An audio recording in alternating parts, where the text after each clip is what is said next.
Bismillah, tes. Bismillahirrahmanirrahim. Assalamualaikum warahmatullahi wabarakatuh. Alhamdulillahirabbil alamin. Allahumma sholli ala Muhammad wa ala ali Muhammad wa ashabihi ajmain. Amma ba'du.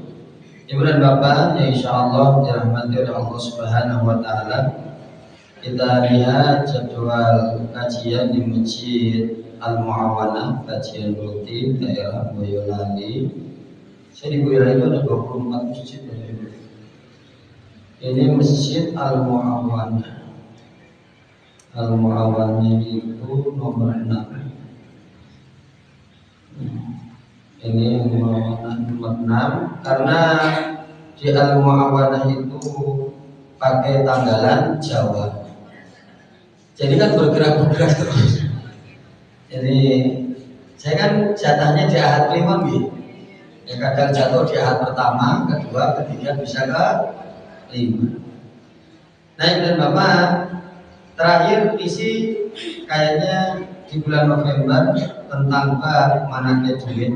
Ini ketemu lagi di bulan Januari. Di bulan Januari ini, Ibu dan Bapak, insya Allah dirahmati oleh Allah. Di sini banyak tema-tema yang belum disampaikan ya. Mungkin kalau di masjid-masjid sekeliling sini sudah. Saya menawarkan saja kepada ibu-ibu yang jumlahnya lebih banyak. Dengan tertarik bahas nopo. Saya lihat dulu, ada 3 judul gitu, yang belum disampaikan di sini. Ini buat ibu-ibu sajalah, pilih monggo. Yang pertama yaitu tema tentang keindahan penghuni surga. Apakah di surga itu kita ini tidur napa mboten? Apakah sungai-sungai di surga itu mengalir butuh parit napa mboten? Apakah di dalam surga itu ada hewan-hewan? Contoh, apakah anjingnya Ashabul Kahfi itu bisa masuk ke dalam surga? Apakah wong edan iku mlebu swarga apa ora? Bagaimana nasib anak-anak yang meninggal dalam keadaan masih kecil? Intinya bab surga. Kemudian pembahasan yang kedua di sini juga belum, ciri-ciri orang yang berilmu tapi buruk, belum di sini. Isinya apa kalau materi ini? Karena menjelang bulan Ramadan, ini usah-usah payu kabeh ngono ya, wis ning ndi. Tapi orang yang berilmu itu tidak semuanya baik. Ada yang jalkoni, gelem ngajar lah gelem, enek sing asbun asal, banyak jenisnya Ustadz itu. Setelah itu atau pilih tentang pengurusan jenazah. Nah, ini di beberapa masjid sudah mulai pembahasan masalah bab ini. Kalau pembahasan jenazah ini isinya mulai dari apakah boleh anak laki-laki memandikan ibunya yang mayit yang perempuan, apakah boleh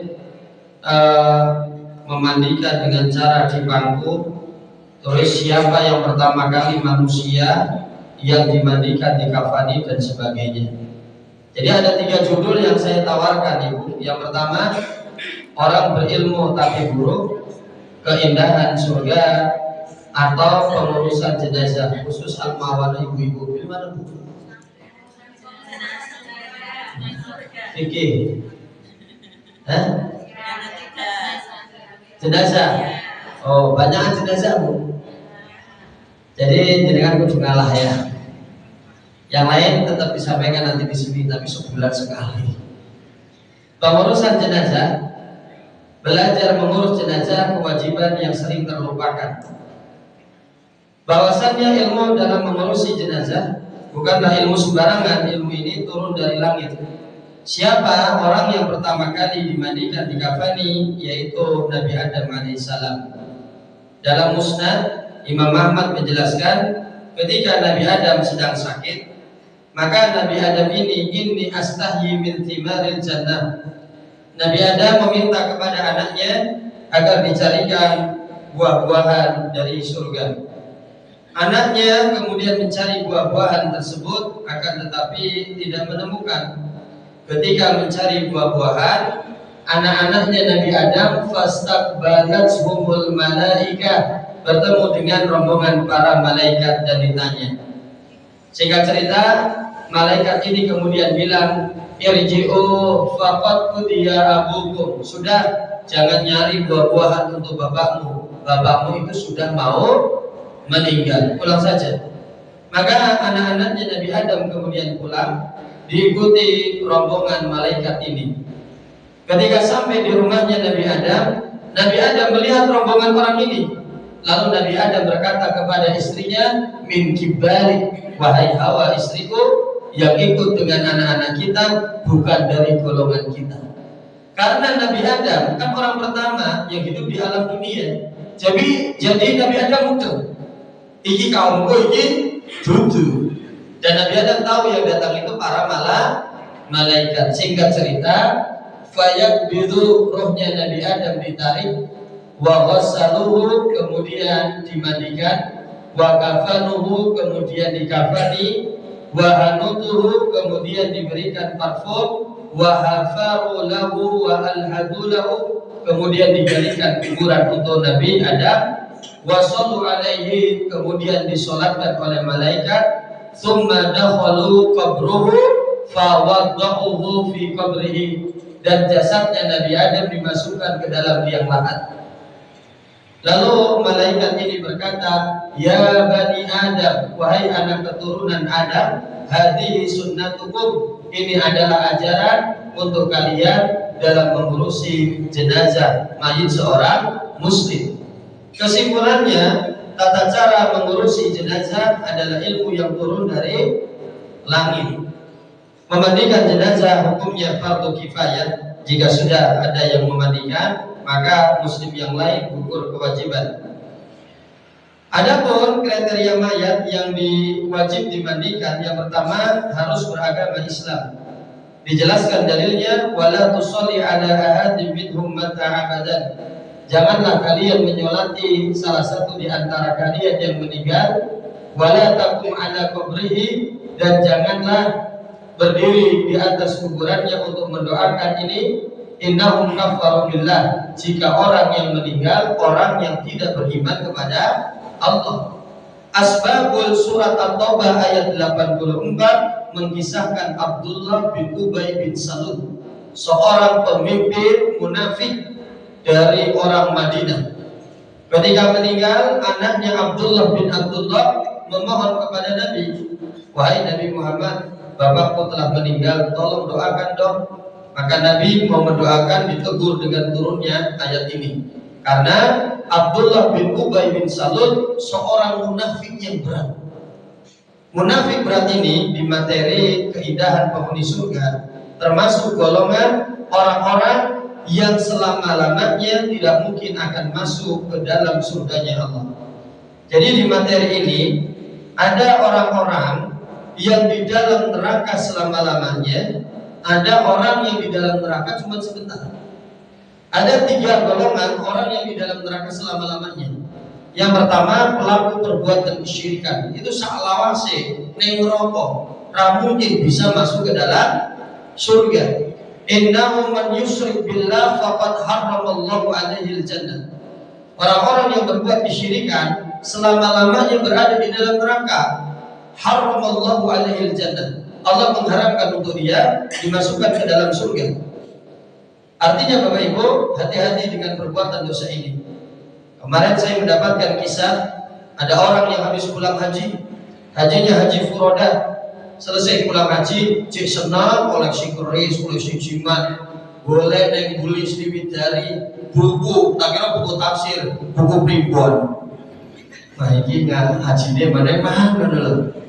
Yang kedua, orang yang selawasnya di dalam neraka dan tidak akan masuk ke dalam surga, yaitu orang-orang yang ketika hidup dia tidak beriman kepada Allah. Innal ladzina kafaru wa matu wa hum kufaru. Sesungguhnya orang-orang yang tidak beriman kepada Allah dan jelas kekufurannya, ulaika alaihim la'natullah. Allah akan melaknat mereka khalidina fiha, dan mereka kekal di dalam neraka. Nah, yang keempat dan terakhir adalah orang-orang munafik seperti Abdullah bin Salul tadi. Makanya Nabi ketika mau mendoakan dilarang oleh Allah. Karena orang yang munafik berat, mereka berada di dalam neraka kekal. Nar jahannam khalidin. Mereka di dalam neraka kekal. Orang yang munafik berat itu yang kayak apa Pak Dede? Dijelaskan oleh para ulama, yadda'il Islam, dia mengakunya sebagai Islam, wa yukadzibu fihi fi qalbi, tapi hatinya mengingkari.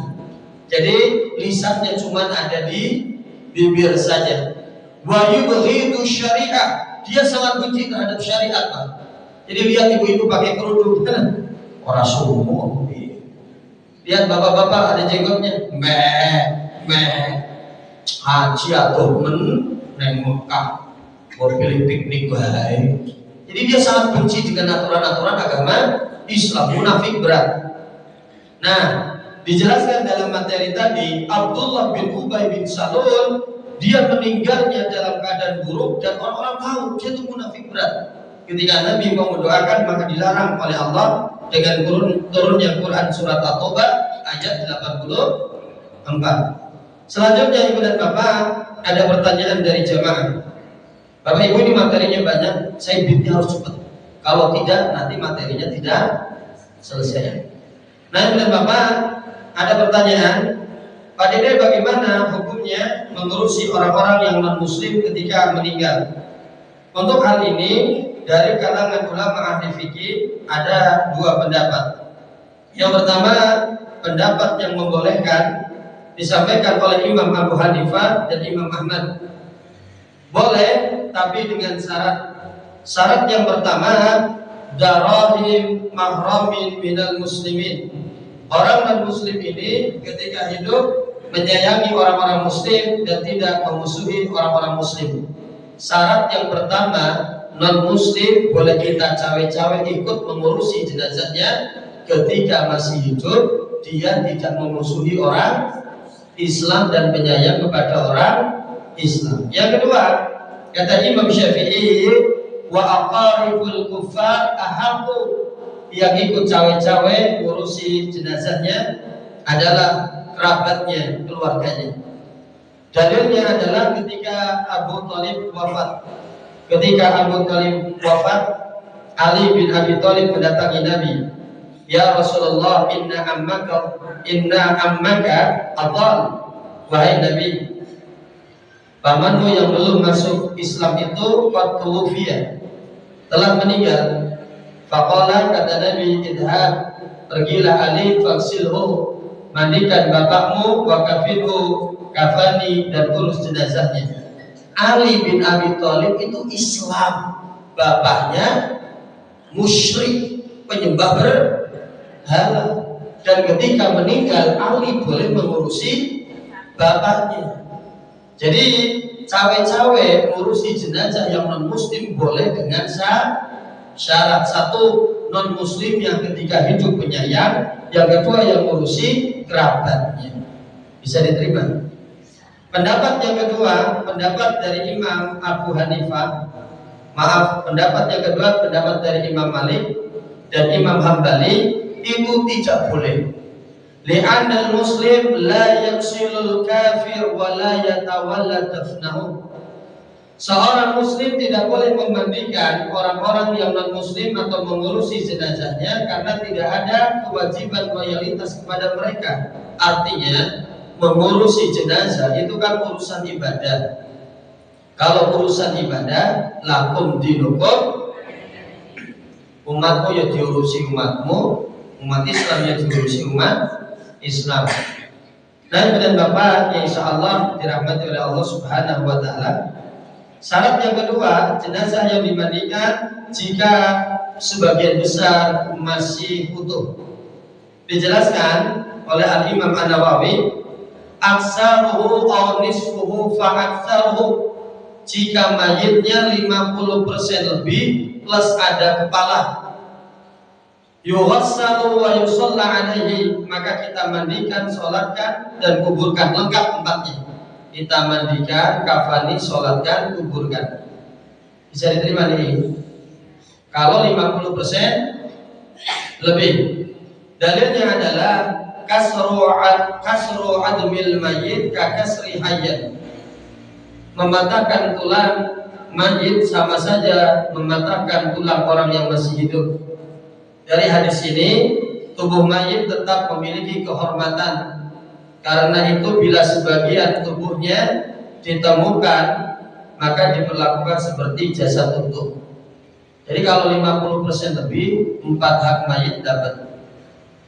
Tapi kalau tidak 50% Pak Dede, kursi kiletok, gur tangan netok, maka walam yusalla alaihi, tidak perlu disolatkan. Tidak perlu disolatkan berarti cuma dicuci, dikafani, langsung dikuburkan. Contoh, ada orang yang diuji penyakit gula, kakinya sampai diamputasi dari dengkul sampai bawah. Bagaimana nih sisa amputasinya? Cukup dicuci, dibungkus, kafan, terus dikubur, tidak perlu disolatkan. Jelas nggak pembahasan? Selanjutnya, jika jasadnya rusak karena korban kebakaran, bagaimana? Tidak mungkin dimandikan karena akan rusak. Maka yutayammamu in mungkin, cukup ditayamumkan saja, tidak perlu dimandikan. Oke, kesimpulan Ibu bisa difoto atau diapakan, monggo terserah sebagai catatan. Nanti filenya diminta juga boleh. Kesimpulan, kalau jenazahnya potongan besar 50% lebih, dimandikan, dikafani, disolatkan, dan dikuburkan. Jelas. Kalau jenazahnya ternyata potongannya cuman kecil, kuping itu, sikil itu, tangan itu, dimandikan, dikafani, langsung dikuburkan, tidak perlu disolatkan. Seperti janin, kalau keguguran di bawah 4 bulan kan riuh, rohnya kan belum ditiup. Nah, seperti janin kalau kegugurannya di bawah 4 bulan, ya cukup dicuci, dikafani, dikuburkan, tidak perlu disolatkan. Kalau jasadnya utuh tapi rusak parah, tidak perlu dimandikan, tapi cukup ditayamumkan pengganti mandi dan kita sholatkan. Sampai sini bisa diterima apa belum? Bisa, oke. Nah, kemarin saya ngisi di Masjid Sarmat daerah Gawok, ada jemaah yang bertanya, Pak Dede, kalau yang ketemu cuma kepala netok, maka lebih baik disolatin aja, gak apa-apa. Kalau kepala, karena pendapat Imam Syafi'i dan Hambali, al-udbul mubadu minal mayit, bagian anggota dari mayit, ayatin seperti tangan, aurijlin seperti kaki, augirihima atau lebih dari itu. Hukmu jumlatil mayit, dihukumi seperti mayit yang sempurna.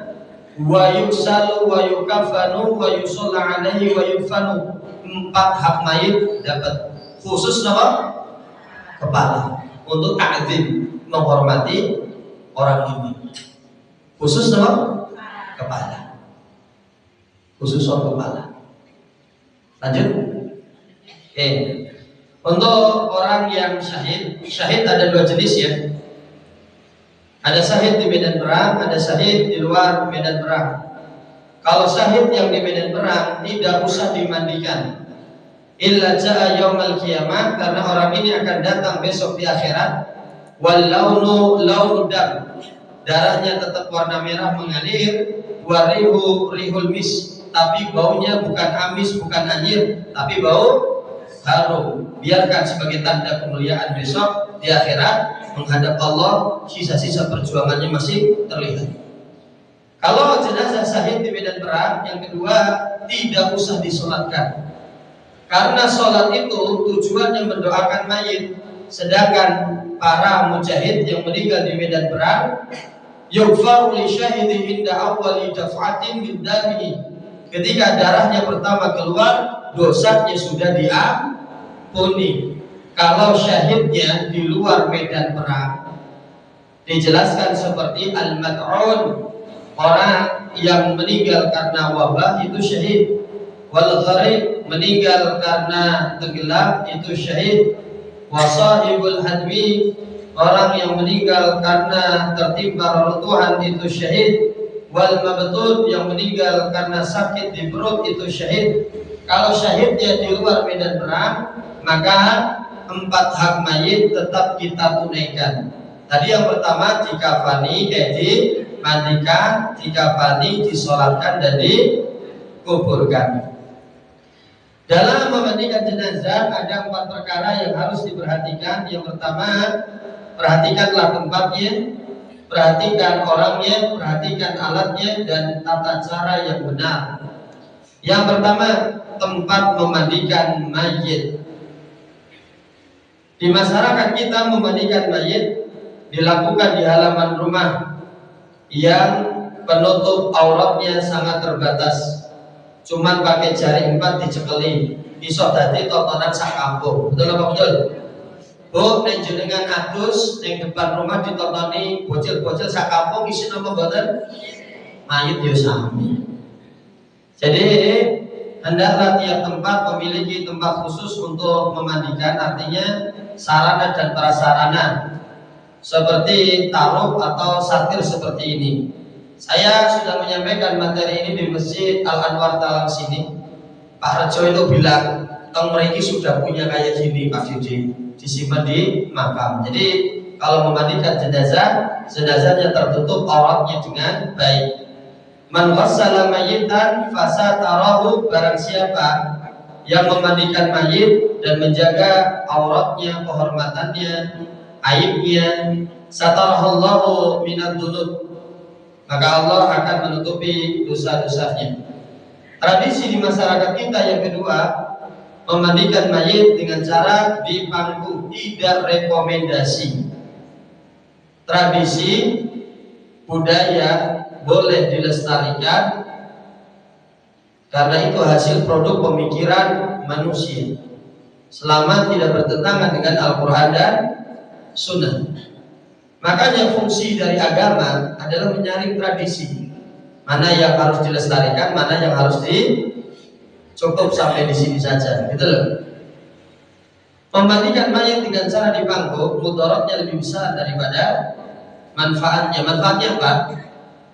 Bukti berbaktinya anak kepada orang tua. Baktinya anak kepada orang tua yang sudah meninggal bukan dipangku, mendoakan, sedekah atas nama si mayit, semangat beramal soleh, itu baktinya.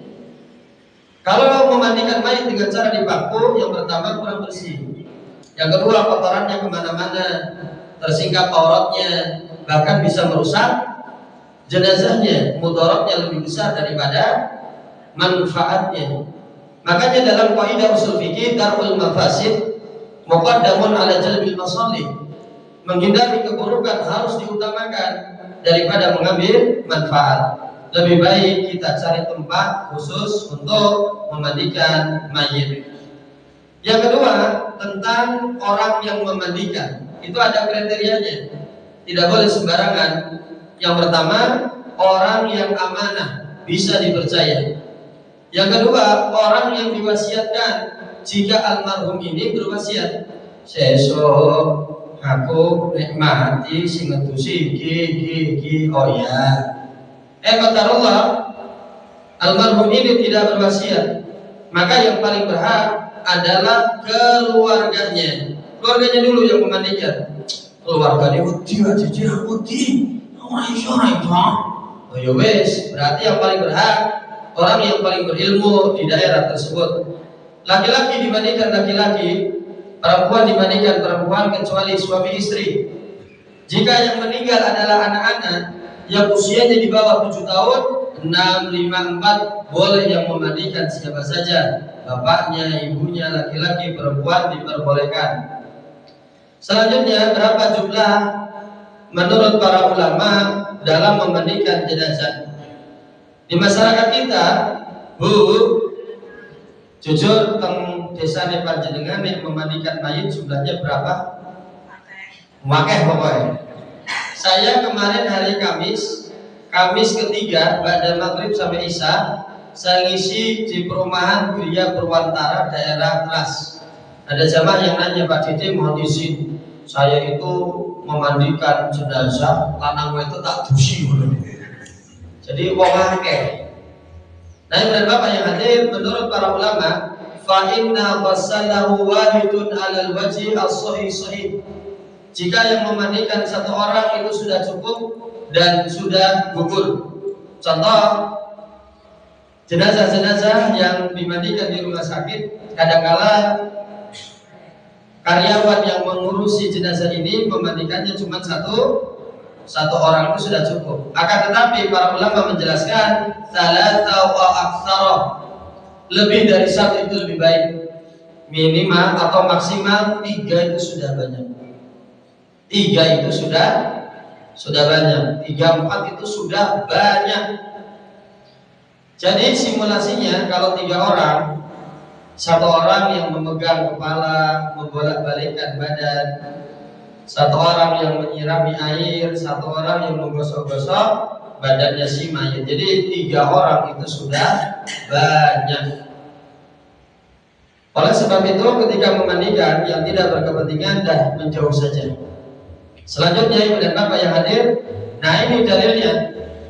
Laki-laki dimandikan laki-laki, perempuan dimandikan perempuan. Yuksil rajul ar-rajul wa tughassil mar'ah al-mar'ah.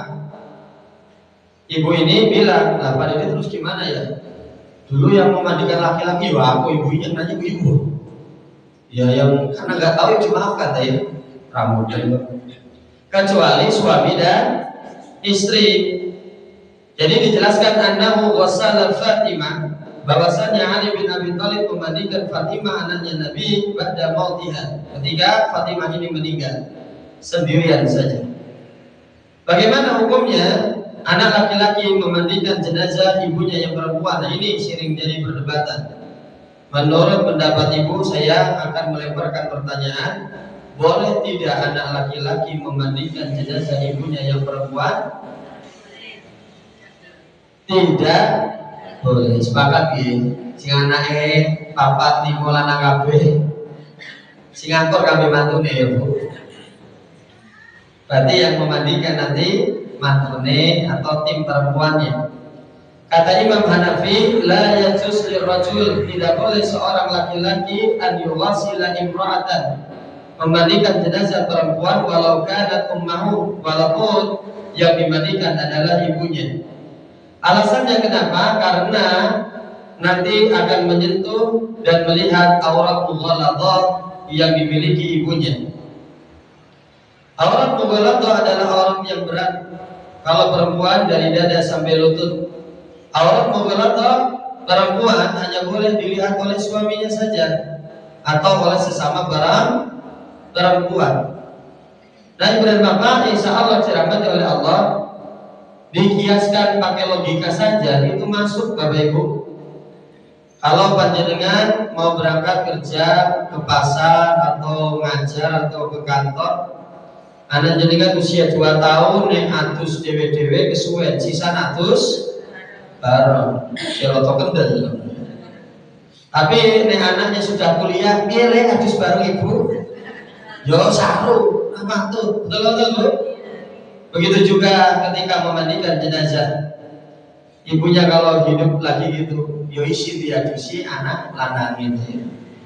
Kemudian ada jamaah yang nanya, jamaah Masjid Al-Jariyah daerah Cekungan, kalau memang tidak boleh, kenapa ada seorang anak laki-laki, ibunya sudah pikun, sudah tua, kotorannya kemana-mana, ibunya tidak mau mandi kecuali yang memandikan anaknya, itu gimana? Kalau kayak gitu dihukumi darurat, karena jaiso ngamuk, jaiso beker-beker. Tapi kalau sudah main kan mungkin ngamuk, masa beker-beker ini mana ada. Selanjutnya perhatikan APD Bapak Ibu. Jadi harapan saya menyampaikan materi ini, setidaknya kalau ada keluarga panjenengan si meninggal, si ngurusi keluargane dewi, tidak harus nyuruh ke orang lain. Harapan saya itu tujuan materi ini tuh, Pak. Karena kalau yang memandikan keluarga sendiri orang dalam, pasti lebih teliti, penuh kasih sayang, memberikan yang terbaik karena ada ikatan batin bonding. Betul apa betul Bapak Ibu? Kelingan jasa-jasanya gitu loh Bapak Ibu. Jadi harapan saya seperti itu. Setidaknya kalau keluarga besar kita ada yang meninggal, awake dhewe sih ngurusi. Selanjutnya perhatikanlah APD ini Bapak Ibu. Kita tidak tahu mayat ini berpenyakit atau tidak, maka pakai sarung tangan dan apron, pakai masker itu dianjurkan. Saya pernah di Bel, Pak Dede minta tolong dimandikan jenazahnya ya. Siap, tapi saya nanya dulu, ini jenazahnya kenapa gitu. Ternyata jenazah ini sakit liver, matanya kuning, badannya kecil tapi perutnya besar. Di sini banyu, wah aku pedine pecah, meledos, kan nular yang mana-mana repot. Lebih baik yang ngurusi tim medis saja di rumah sakit. Ketika sudah sampai rumah, duka cita, ternyata mayatnya itu sudah dibungkus plastik, langsung dikafani karena jaga nih perutnya biar gak keluar. Selanjutnya tentang alat-alat gitu, monggo Bapak Ibu yang hadir, kita siapkan terlebih dahulu 1 ember air jernih dicampur yaitu daun sider. Kalau orang Jawa daun kelor, kalau zaman sekarang boleh diganti menggunakan sabun cair. Yang kedua, air yang dicampur kapur barus. Saya ngisi di sebelah sini. Ternyata di sana itu ada jenazah bertahun-tahun. Kalau selesai memandikan, bilasan akhir tidak pakai kafuran, tidak pakai bilasan, air yang dicampur kapur barus. Padahal sunnahnya ya diguyur pakai air yang dicampur kapur barus. Yang terakhir yaitu siapkan air yang jernih untuk mengguyur Bapak Ibu. Jadi seperti ini, kita siapkan 2 ember untuk sabun dan 1 ember untuk kapur barus. Ini air yang jernih. Nah, dan Bapak yang hadir, kalau tidak ada ember bisa menggunakan selang ya. Jadi dari awal sampai akhir pakai selang boleh nggak? Boleh. Ingat Bapak Ibu yang hadir, memandikan jenazah itu sama saja seperti memandikan orang yang masih hidup. Jadi rukun dari mandi junub itu adalah niat dan mengguyur air ke seluruh tubuh. Jadi dikosoki pakai sabun dulu, dibersihkan, terakhir dibilas pakai air yang dicampur kapur barus. Boleh ciduknya menggunakan teko seperti ini, itu lebih milihnya lebih roto dan sebagainya. Dan persiapkan alat-alatnya nih Bapak Ibu. Aku yang beli online ini nyicil. Jadi jenengan buka internet saja, perlengkapan memandikan jenazah itu nanti sudah terdaftar. Nanti jenengan tuku lampu apa Pak Didi. Ya minimal keluarga kita nih butuh kita sudah ada. Air yang dicampur daun sidar itu tujuannya menghilangkan lemak, kemudian mengharumkan tubuh. Kemudian Ibu dan Bapak yang hadir, kalau kapur barus untuk mengawetkan agar tidak cepat busuk dan bahasanya jelek banget, tidak cepat memperlambat pembusukan dan menghindarkan dari serangga, itu yang paling utama. Sekarang kita praktek nih. Masih kuat? 15 menit lagi. Tambah 5 menit mau nih ya. Habis ini sesi tanya jawab ya. Kita selesaikan materi ini. Bapak Ibu yang pertama kita copot dulu auratnya. Bu, kalau jenengan mau mandi, baju itu dicopotnya di kamar mandi atau di baju jenengan dicopot di kamar atau di kamar mandi? Berarti mayat juga sama, nyopotnya di kamar mandi, di tempat pemandian. Oke. Jadi seperti ini dicopotnya. Nah Bapak Ibu yang insya Allah dirahmati oleh Allah, jarinya kita simpan, jangan basah karena kita nanti gunakan lagi. Tali-tali yang mengikat mayat ini kita simpan karena kita nanti gunakan lagi. Kemudian aurat mughaladhah kita tutup dari pusar sampai lutut untuk laki-laki dan dari dada sampai lutut untuk perempuan. Selesai auratnya kita lepas, maksudnya kita bajunya lepas, kita bersihkan dulu sebelum dimandikan. Jadi lubang hidungnya, lubang telinganya pakai cotton bud. Makanya tong sampah jangan jauh-jauh, langsung dibuang. Kumisnya kalau terlalu panjang sampai menutupi bibir kita rapikan sambil ngomong ya ora apa-apa. Mbak Kakung tak potongi ya kita mah ganteng. Ya. Kukunya dipotongi itu juga tidak masalah gitu. Jadi kuku-kukunya dipotongi kalau panjang. Makanya kalau keluarga yang paham ilmu wis mudeng Mbak Kakung mbak ini orang bakalan suwe kerecep keluarga nih. Kok tak resi ya, kok tak potongi ya. Tujuannya biar pas memandikan, tim memandikan jenazah tidak repot-repot memotong kukunya, karena sudah dipotongin kalau keluarga ketika sakit berat. Nah, setelah itu kita keluarkan kotorannya gitu Bapak Ibu. Kita keluarkan kotorannya dengan dua cara. Yang pertama memanfaatkan gravitasi. Makanya si mayit disuruh duduk 30 sampai 45 derajat. Tujuannya membantu mendorong feses ke arah anus. Jadi seperti ini, daya gravitasi. Yang kedua, menggunakan teknik pijat tekanan hidrostatis. Lakukan gerakan menekan secara perlahan namun tegas dari arah hulu hati, dari dada ke bawah. Fokusnya di bawah udel. Jenengan dulu waktu anaknya masih bayi, kadang-kala bayi kan susah. Terus jenengan pijat perut biar cepat. Ya sama lah kurang lebih seperti itu. Yang penting catatannya jangan dipaksa. Jangan terlalu menekan yang berlebihan. Memaksa tekanan yang berlebihan, jenazah berisiko pecah pembuluh darahnya atau robek ususnya.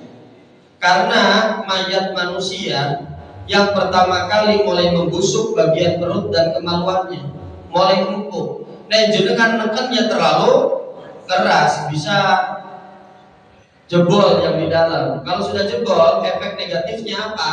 Nanti ngucur terus, keluar terus kotorannya dari buburnya. Kan jadi urusannya panjang. Jadi main soft, halus saja, tapi tetap tegas. Jelas apa buatan ini Bu? Nah ini dan Bapak, nanti terakhir kita supeli bagian anusnya menggunakan yaitu kapas ya, dan yang diberi parfum. Nah setelah kotoran si mayit dikeluarkan, baru kita wudukan. Nah ini yang sering jadi pembahasan, yang agak sedikit panas. Artinya sebenarnya membutuhkan mayit itu di awal atau di akhir? Nah kan, di awal atau di akhir aslinya? Di awal Pak. Di awal. Karena memandikan mayit seperti orang yang mandi junub. Sama, karena mayit gak bisa mandi sendiri, ya dimandikan di awal Pak. Dalilnya ibdana biyaminiha, dalam memandikan mayit mulailah dari arah kanan, bagian kanan, wa mawati'il wudu'i minha, dan dari awal dan dari bagian tubuh yang terkena air wudu. Para ulama memahami hadis ini, memandikan mayit maka diwudukan terlebih dahulu dan selesai diwudukan, dimandikan, selesai dimandikan tidak usah diwuduin lagi, cuma cukup di awal saja. Bedanya wudunya mayit dengan wudunya orang yang masih hidup. Kalau orang yang masih hidup istinsyak wa istinsyar, memasukkan air ke hidung dan mengeluarkannya serta kumur-kumur. Kalau mayit di bagian hidungnya cuma dipegangin gini doang, dan mulutnya cuma diusap gini saja. Saya kemarin ngisi di Kerten di Masjid An-Nur Jamil depan Lokananta, rutin di sana. Ibunya bilang, "Temuriki tak kosoi Pak Didi." Jadi bawa sikat gigi kosoi. Sampai gimana Bu? Terlalu berlebihan ya? Cukup di ini aja. Bahkan ada orang yang memandikan jenazah saking hati-hati ini, ketika mengguyur itu bagian lubang hidung dan telinganya ditutupi biar airnya tidak masuk. Itu saking eman-eman banget gitu loh sama si mayitnya saya. Nah ibu dan bapak, jadi bagian hidung cuma dipegang-pegang, mulut cuma dilapin aja. Nah selesai diwudukan baru kita mandikan, kita keramasi bapak ibu. Mohon maaf, kita mandikan, kita keramasi dulu. Yuk kayak jenengan mandilah. Karena intinya sama wis. Kita keramasi, kita cuci dulu bagian kanan, kita guyur pakai air yang dicampur sabun, kan udah lunyu. Kemudian kita kosok-kosok. Nah ini termasuk ketika mengurut mayit biar nya keluar, perutnya sebelum diurut dikasih air yang dicampur sabun. Biar nanti urutnya licin dan nanti selesai mengeluarkan kotoran dicek ulang pakai kapas. Kapasnya kayu jenengan selesai haid itu loh. Jadi kapasnya kasih air, kita doletkan ke anusnya. Kalau kapasnya sudah tidak ada kuning-kuning hitamnya, berarti sudah bersih. Bisa diterima nih gigi. Nah dan bapak, insya Allah dirahmati oleh Allah, kita memandikan mayit dari rambut dulu kita keramasi iksilnaha tsalatan aw khamsan aw sab'an. Mandikanlah mayit ini 3 kali, 5 kali guyuran atau 7 kali, wa au aktsaru min dzalik. Atau lebih dari itu in ra'aituna dzalik jika dibutuhkan. Jadi sesuai kebutuhan. Nah, digosok-gosok dari kanan dulu kemudian di kiri. Terakhir baru kita guyur pakai air yang dicampur kapur baru waja'alna fil akhirati kafuran. Guyurlah mayit ini di bagian terakhir menggunakan air yang dicampur kapur barus. Ini terakhir loh ya. Kemarin saya ngisi di daerah Jajar belakang Universitas Syahid. Ini ibu-ibu bilang, mosok lambine ora diuculi lho Mas. Iki ku simulasi yo. Iki wong jumrek lho ya. Ibunya bos banget ibunya. Nah dan bapak ketika mengguyur di bagian kemaluan, maka kita juga guyurkan ke bagian dalam. Nah kecuali jenazahnya orang yang sedang umroh atau haji, iksiluha bima'in wasidrin. Bagi yang umroh atau haji meninggal di sana, kita mandikan, wa kafinuhu kita kafani, fi thawbaihi dengan baju ihramnya, wala tumisuhu tiban dan tidak boleh diberikan parfum, wala tuhammiruna rasah dan tidak boleh ditutupi kepala. Ini khusus jenazah yang sedang melakukan ibadah haji atau umrah. Jadi selesai diguyur pakai air yang dicampur kapur barus, kita keringkan. Kemudian kita ganti handuk yang basah ini dengan handuk yang kering. Nah seperti ini caranya, kita tarik dan letakkan biar tertutup. Kemudian kita sisir rambutnya bagi laki-laki. Kalau bagi perempuan, fatofarna sya'roha, kita pintal, kita kelabang rambutnya, thalatha qurunin, menjadi 3 pintalan. Setelah 3 kita belungkan, fa'alqainahu khalfaha, dan kita letakkan di belakang lehernya kayu bantal. Nah ibu dan bapak, demikianlah tata cara memandikan ya. Intinya ilmu ini buat diri kita sendiri saja. Artinya sekeluarga kita minimal kita sih ngerwati ya. Nah kemudian ibu dan bapak, nah ketika kita membungkus mayit untuk dibawa ke dalam rumah, jadi kalau bisa double 2 jarinya, dari bawah ke atas, dari atas ke bawah. Jadi nah, dari bawah ke atas tujuannya agar bagian belakangnya tidak terlihat. Nek dhuwur ke bawah, pedine bokongnya. Jadi dari bawah ke atas dicampur, dari atas ke bawah terus kita gendong. Nah selesai Bapak Ibu kita bawa ke rumah, tinggal kita kafani. Alhamdulillah Tidak. Nah, dalam riwayat Ahmad, bagi yang sudah memandikan mayit, maka fal yaktasil, pulang ke rumah kemudian mandi. Bagi yang cuma mengkafani, ikuti jenazah dan menguburkan, fal yatawaddo, rampungnya berwudu. Dan orang yang memandikan jenazah mendapatkan pahala yang besar, yaitu ghafarallahu lahu arba'ina kabiratan. Dosa-dosa besarnya itu akan diampuni oleh Allah sejumlah 40. Selesai Bu, alhamdulillah.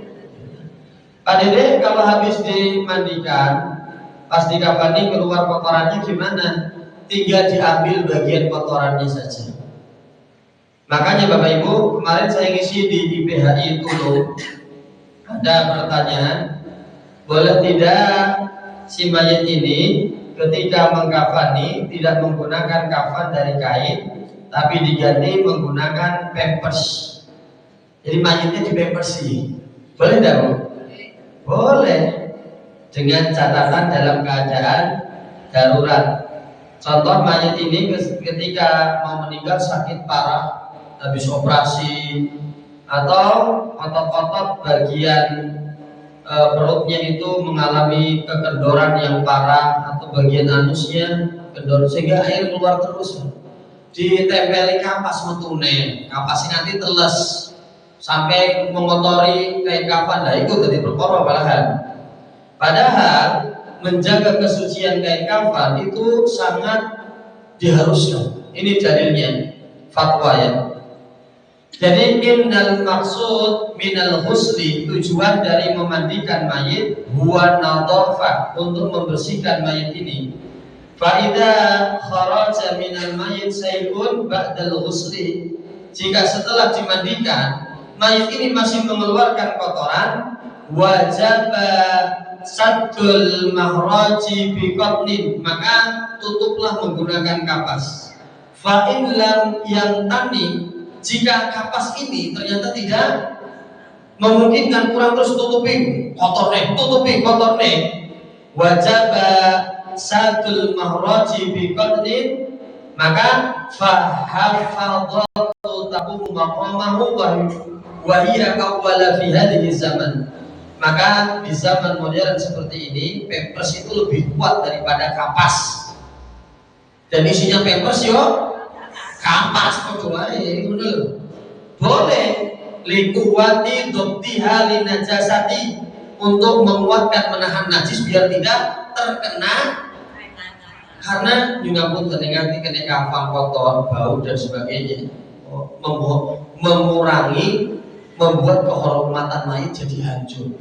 Kan mau ngerasani, hello mayit deh mampu, kita zaman nom-noman, wah ngerasani.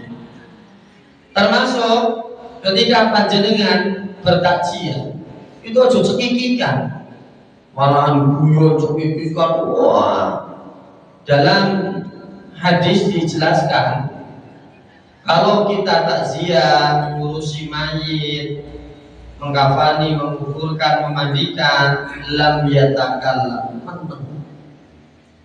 jangan ngomong, kecuali hanya sebatas kebutuhan. Ini nek takziah dia diamnya ngapain Pak Dede?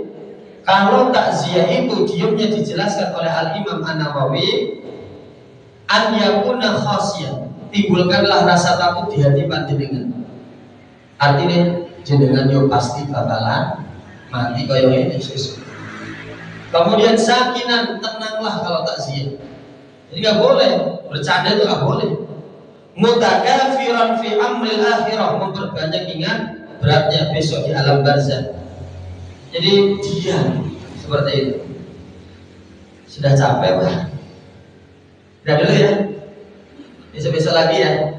Ini materi yang lengkap, belum masuk ke tata cara memakamkan, mengkafani dan sebagainya.